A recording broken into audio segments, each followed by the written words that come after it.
takže fajn lidi, tady máme teda první rozbalovačku, unboxing 1. To jsem dostala předčasně k narozeninám, no to je jedno. A tak to budeme vlastně rozbalit, tak zatím ahoj. Tak jo, už to tady mám tak trošičku rozbalený.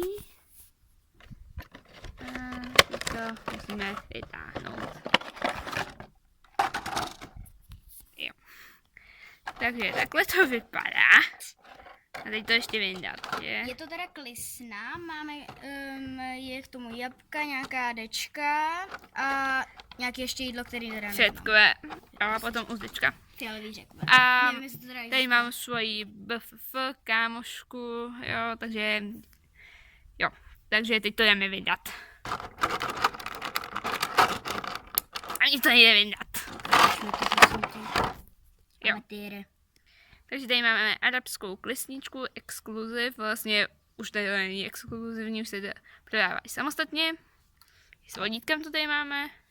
Není vodítko, ty je to. Je to. Fakt. Jo. Tak jo, už se nám to podařilo konečně vyndat. Takže tady máme jablíčka, klesnu s vodítkem a nějaký třetkové tuntří, nevím. A dečku. A ještě k tomu má exkluzivně nádherný počasí. Pozadí. Pardon. Ale v tom je taky nádherný počasí, když to tak No to je jedno. Tak jo.